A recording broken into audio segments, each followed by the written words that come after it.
Au cœur de Joseon, là où les grands toits de tuiles semblaient vouloir toucher le ciel et où de vénérables arbres ombrageaient les domaines nobles, se dressait le magnifique manoir du ministre Hong. Entre ces murs, une ombre persistait, non pas jetée par la richesse ou le pouvoir, mais par des règles sociétales rigides. C'est là que vivait un jeune garçon nommé Hong Il-dong, doté d'une intelligence éclatante mais maudit par sa naissance. Il était le fils illégitime d'un père noble et d'une humble servante. Bien que son père, le ministre Hong, lui portât une profonde affection, Gildong était un Seoja, à jamais interdit d'appeler son propre père Abeoji, ou elle, épouse légitime de celui-ci. Mais Omeoni, une blessure amère pour son jeune cœur. Le ministre Hong, malgré les conventions de l'époque, reconnaissait l'esprit et l'intellect exceptionnels de Gildong. Il trouvait souvent des moyens de passer du temps avec son fils, lui enseignant la calligraphie et les textes anciens, toujours avec une chaleur cachée dans ses yeux. Mais même ces moments d'intime quiétude étaient empreints de tristesse, car, non prononcés, pesait lourdement entre eux. Une barrière invisible mais incassable.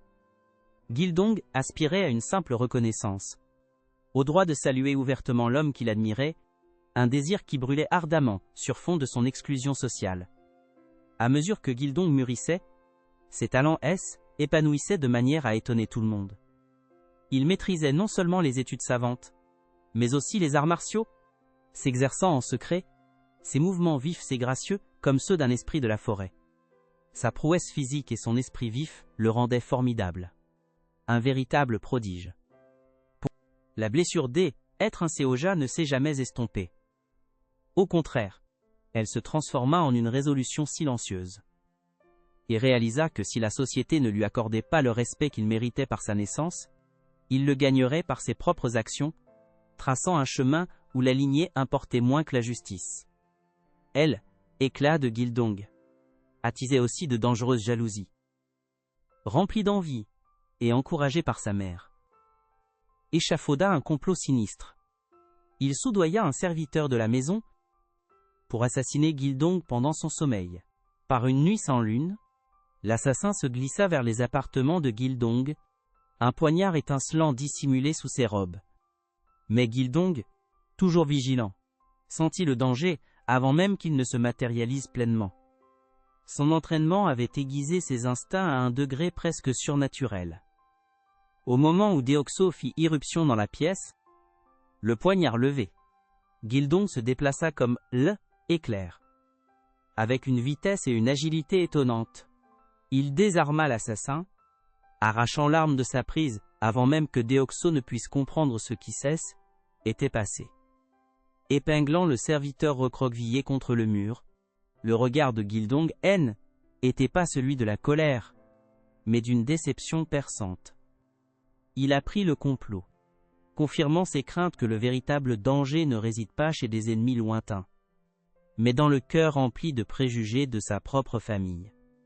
Confronter son demi-frère était inutile. Le venin de la jalousie était trop profond. Gildong comprit alors que son chemin se trouvait ailleurs, loin des contraintes étouffantes de sa condition de naissance. Le cœur lourd, il chercha sa mère, Choran, sous le couvert de la nuit. Elle pleura en silence, comprenant la nécessité tacite de son départ, mais son amour lui donna de la force. Il lui promit de revenir un jour, non pas comme un Seoja, mais comme un homme digne de sa fierté, un homme qui aurait forgé sa propre destinée. Gildong erra sur les terres de Joseon, observant le sort des gens du peuple, les impôts lourds, les fonctionnaires corrompus, la souffrance généralisée. Son périple le mena au mont Sangsan, un sommet accidenté et imposant, dont on disait qu'il était le repère d'une bande de hors-la-loi notoire. Il les approcha, non pas avec peur, mais avec un esprit ouvert et un but. Leur chef actuel, un homme costaud et bourru, se moqua initialement du jeune noble. Mais le charisme inné de Gildong, son esprit vif et son étonnante prouesse martiale gagnèrent rapidement leur respect. Ayant gagné leur loyauté, Gildong ne se contenta pas de prendre le pouvoir. Il transforma la bande. Il leur insuffla un nouveau but. Non pas le simple brigandage, mais la justice. Il les renomma le Hwalbindang. Hwalbindang. Guillemets doubles. La Ligue pour aider les pauvres. Leur mission était claire. Voler les fonctionnaires corrompus et oppressifs qui exploitaient le peuple, et redistribuer cette richesse parmi les souffrants. Ils deviendraient la main vengeresse du peuple. Un phare d'espoir dans une terre assombrie par l'injustice. Leur première cible fut un magistrat, 50 à 65, notoirement corrompu qui avait amassé une fortune en extorquant les villageois. Sous le couvert d'une nuit sans lune, Gildong et son Hwalbindang exécutèrent leur plan avec une précision silencieuse. Ils infiltrèrent la résidence lourdement gardée du magistrat, maîtrisant rapidement ses gardes, sans effusion de sang. Ils le délestèrent de ses gains mal acquis, ne prenant que ce qui avait été obtenu injustement. En guise de carte de visite, Gildong laissa un poème rimé se moquant de la cupidité du magistrat, signé Ong Gildong. Le tigre de Joseon. La nouvelle du raid audacieux du Hwalbindang se répandit comme une traînée de poudre à travers les provinces, murmurée de village en village. Les gens du peuple se réjouirent, trouvant une lueur d'espoir en ce mystérieux héros hors la loi, qui osait défier les puissants. Les autorités, cependant, furent enragées et complètement déconcertées. Des décrets royaux furent émis, des primes affichées et des gardes mobilisés, mais Gildong, avec son étrange capacité à apparaître et disparaître, gardait toujours une longueur d'avance, un fantôme de justice. Les rumeurs de Ong Gildong, le hors-la-loi insaisissable, parvinrent finalement au ministre Ong. Il était tiraillé. En tant que haut fonctionnaire, il était obligé de condamner une telle figure. Pourtant, en tant que père, une étincelle de fierté s'alluma dans sa poitrine, reconnaissant les actes extraordinaires de son fils. Les actions du Hwalbindang, bien que rebelles, reflétaient le sens inhérent de la justice de Gildong.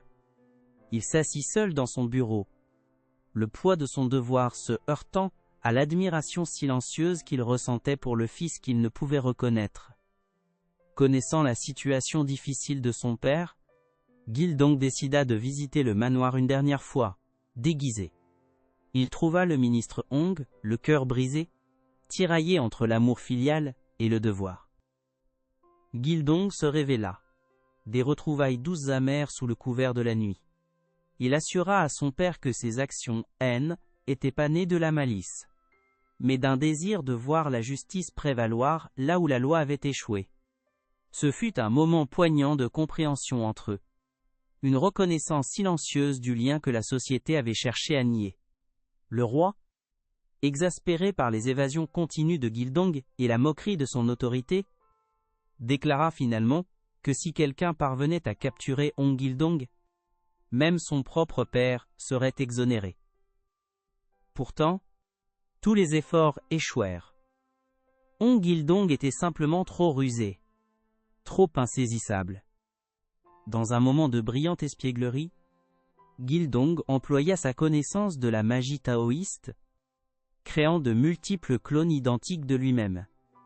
Ces Gildong illusoires apparurent à travers les provinces, provoquant un chaos total et déroutant davantage les gardes royaux. Alors que les autorités intensifiaient leurs poursuites, Gildong orchestra une tromperie magistrale. Il se laissa capturer par les gardes royaux, apparaissant humble et soumis. Le roi était triomphant, le ministre Ong soulagé. Mais au moment où Gildong fut amené devant la cour royale, il rit, révélant ses clones magiques. Avec panache, il disparut dans un nuage de fumée, ne laissant derrière lui que les gardes désemparés, et un roi stupéfait. Ce fut une déclaration finale et grandiose de sa liberté et de son mépris pour leur système corrompu. Bien qu'il ait acquis une grande renommée et efficacement sapé les corrompus, Gildong réalisa qu'un véritable changement pourrait être impossible à Joseon. Son cœur aspirait à un endroit où un homme serait jugé par ses actes, non par sa naissance. Il résolut de quitter sa patrie, non pas en signe de défaite, mais à la recherche d'un nouveau commencement. Un endroit où il pourrait établir une société fondée sur la véritable égalité et la justice. Il rassembla son Walbindang, qui sans hésitation, choisit de suivre leur remarquable chef vers un avenir inconnu. Leur voyage à travers le vaste océan scintillant les mena à une île mystique et inexplorée, enveloppée d'une brume perpétuelle et riche d'une beauté intacte. Ils la nommèrent Yuldo, guillemets double, île aux châtaignes, guillemets double, une terre épargnée par les hiérarchies et les injustices de Joséon.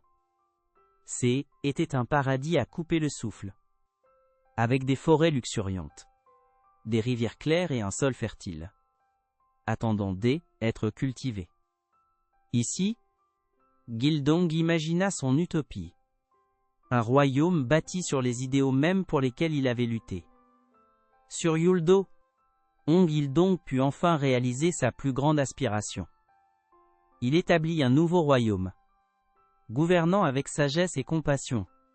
Totalement affranchi des rigidités sociales de son passé, il devint le roi bienveillant de Yuldo, un véritable chef aimé de son peuple. Sous son règne juste, chacun était traité équitablement, sans distinction de naissance ou d'origine. Il prospéra. Un havre de paix et de prospérité, prospérité, un témoignage vivant de la foi inébranlable de Gildong en Chaleur-Wall, équité et la dignité humaine. Gildong, le fils illégitime à qui on avait refusé un nom, devint un héros légendaire qui transcenda les limites de sa naissance. Du manoir oppressif de Joséon aux rives utopiques de Yuldo, il prouva que la vraie noblesse ne réside pas dans la lignée, mais dans le caractère, le courage et un engagement inébranlable envers la justice.